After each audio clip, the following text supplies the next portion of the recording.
Hello প্রিয় বন্ধুরা, আজকে তোমাদের জন্য নিয়ে এসেছি একটা নতুন গল্প। গল্পটির নাম কি জানো? কুমড়ো গাড়ি আর তিন বন্ধু। একটি ছোট্ট গ্রামে বাস করত তিন বন্ধু, পুটুল, ঝিমু আর গোগো। তারা সারাদিন খেলাধুলা করত, দুষ্টুমি করত আর নতুন কিছু আবিষ্কারের স্বপ্ন দেখত। একদিন তারা রাস্তা দিয়ে আসছিল, আর তাদের পায়ে ঠেকলো একটা বড় কুমড়ো। হিহি হিহি, দেখো দেখো, এত বড় কুমড়ো! এটা যদি বাড়ি নিয়ে যায়, মা কত মজা করে তরকারি রান্না করবে।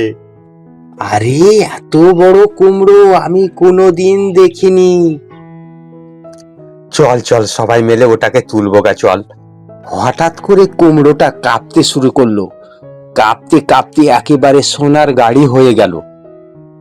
ও মা গো, ও মা গো, এটা তো জাদুর কুমড়ো! গাড়ি থেকে বেরিয়ে এলো জিনি। জিনি বলল, তোমরা আমাকে খুঁজে পেয়েছো। আমি তোমাদের তিনটে ইচ্ছে পূরণ করব, কিন্তু সাবধান, লোভ করলে সব শেষ। আমি চাই আমাদের গ্রামের সবাই খুশি থাকুক। জিনি হাত নাড়তেই গ্রামের সব কুটিরে আলো জ্বলে উঠল। মানুষজন খুশি হলো। আমি চাই আমরা যেন দূর দূরান্তে ভ্রমণ করতে পারি। আর সঙ্গে সঙ্গে কুমড়োর গাড়ি উঠতে শুরু করলো।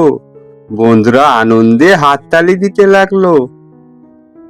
আমি চাই পৃথিবীর সব সোনা আমার হোক। ভালো করে ভেবে দেখো, সোনা পেলে তুমি বন্ধুত্ব হারাবে। এটাই কি তোমার সত্যি ইচ্ছে?